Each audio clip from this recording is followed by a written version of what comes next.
Halifax woke on a clear, cold Thursday, the harbour flat and bright below the city. Frost held the cobblestones of the north end. Chimney smoke rose straight up. In Bedford Basin, 30 to 40 merchant ships lay at anchor, waiting for a convoy. Just after 7:30, the anti-submarine nets across the harbour mouth opened. Above the docks stood Richmond, wooden row houses running down the hill to the water. Children walked to school.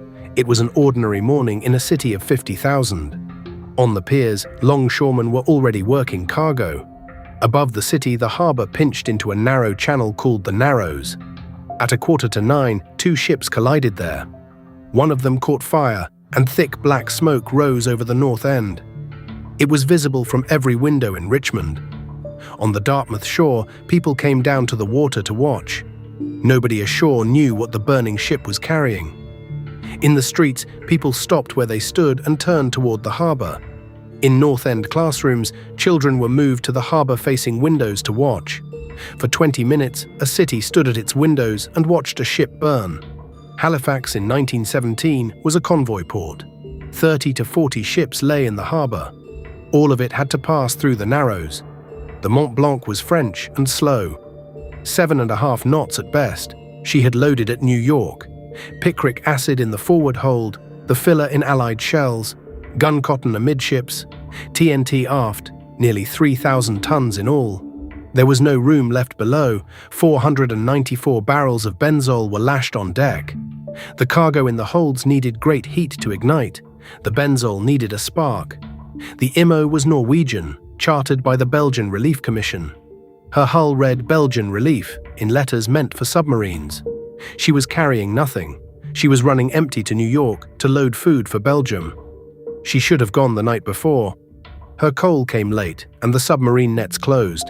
She was cleared at 7:30. She came down into the Narrows fast. An American tramp steamer was coming up the wrong side. The pilots agreed to pass starboard to starboard. Then a tug towing 2 scows pulled west. Twice now, the IMO had been pushed out of her lane. Pilot Francis Mackey saw her 4,000 feet off, fine on his starboard bow. The Mont-Blanc blew one short blast, holding course. The IMO answered with 2. Neither ship gave way. A historian who read the inquiry transcript concluded the IMO was signaling other ships. The two were never talking to each other. Mackey turned hard to port to cut across her bow. The IMO threw her engines full astern. The prow went into the number 1 hold at about 1 knot. The damage was not severe. The fire ran the length of the waterline and up the ship's side in seconds. The captain ordered his crew to abandon ship. They went over the side into 2 lifeboats. The boats pulled hard for the Dartmouth shore, away from the ship and away from the city. From the water, the crew shouted that the ship was going to explode. They were shouting in French. Almost nobody in Halifax spoke it. Nobody was left aboard to steer her. She drifted across the Narrows and grounded against Pier 6 at the foot of Richmond Street. The pier was wood. It caught. The fire brigade turned out for a burning wharf. Nobody ashore was worried about the Mont-Blanc. The alarm on the waterfront was about a different ship. The Picton was tied up nearby, and everyone knew she held ammunition. 2 warships sent boats out, not to save the Mont-Blanc, but to tow her away from the Picton. Word went around the north end that there was something to see in the harbour. Windows filled along the wooden streets above the water. Children were lifted to the glass so they could watch. For 20 minutes, a burning ship held the attention of an entire city. At the Royal Naval College, the senior cadets crowded to the main window. At Turtle Grove on the Dartmouth shore, 2 children walking to school stopped to look. A sailor ran into the railway yards with what nobody else ashore knew. The burning ship was a munitions ship. Vince Coleman, the train dispatcher, started for the door with the chief clerk. Then he turned around. He went back to his key and sent a warning. No copy of that message is known to survive. Train number 10 was carrying up to 300 people toward tracks that ran in front of the burning ship. He stayed. At 4 minutes and 35 seconds past 9, the cargo detonated. Roughly 3,000 tons of high explosive detonated at once. The ship's hull was thrown nearly 1,000 feet into the air. The shock was felt in Cape Breton, 200 kilometers away. Windows came in across both sides of the harbour. The blast pushed the water off the harbour floor. For a moment the bottom lay bare. Then the water came back. The tug Hilford was lifted 6 meters onto the dock. Her captain drowned. Pier 6 was gone. The schooner tied against it left no trace. 53 of the 68 longshoremen aboard the Picton were killed. 2 more died within minutes. Both Navy boats sent to tow her clear were destroyed. No bodies from the pinnace were found.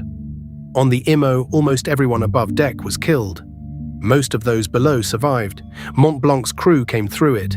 4 were hurt by debris. 1 gunner died. 2 kilometers from the ship stood Turtle Grove, the last Mi'kmaq settlement near Halifax. The blast and the wave took all of it. The school was destroyed too.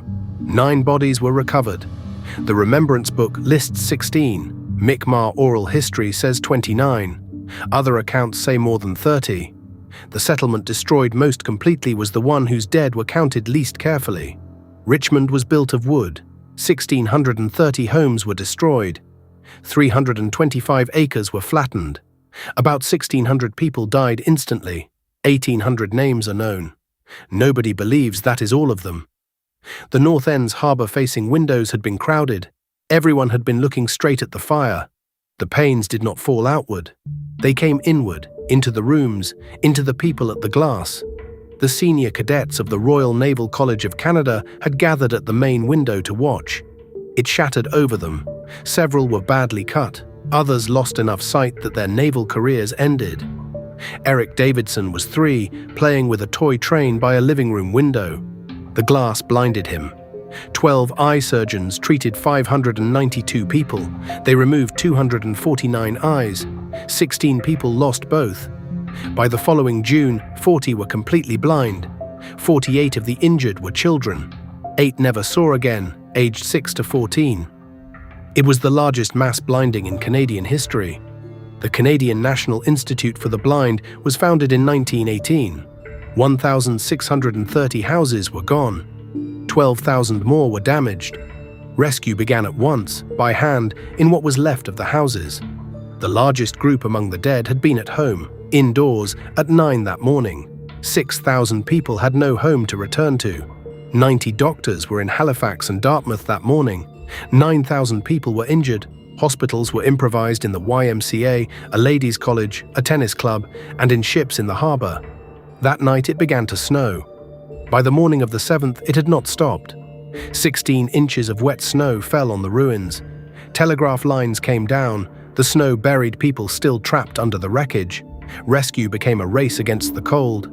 The blast had thrown a 23-month-old under a kitchen stove. The warm ashes kept her from freezing. A soldier, his dog, and a neighbor searching for his own family found her 26 hours later. 2 hours after the blast, Massachusetts wired that it stood ready to go the limit. The first relief train left Boston at 10 o'clock that same night. Snow-covered track near the New Brunswick border held it up. It reached Halifax on the morning of the 8th. Boston doctors relieved exhausted local staff. The inquiry opened a week later under Justice Arthur Drysdale.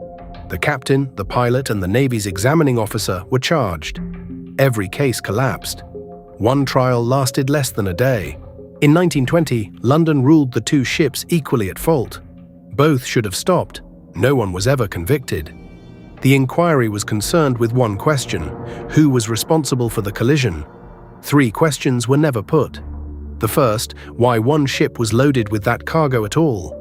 The second, why she was allowed into the inner harbour when she could have anchored near the entrance.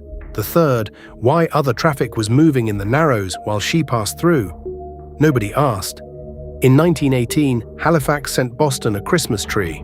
The gift lapsed, then returned in 1971. A Nova Scotia spruce has stood on Boston Common every December since. 2.9 kilotons went off in a working harbour. Nothing humans built exploded harder until 1945. If you made it this far, thank you for watching. These videos take real work to research and bring to life. If this one earned it, dropping a like helps other people find it.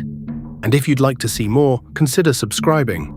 This has been Cataclysm History, and I'll see you in the next one.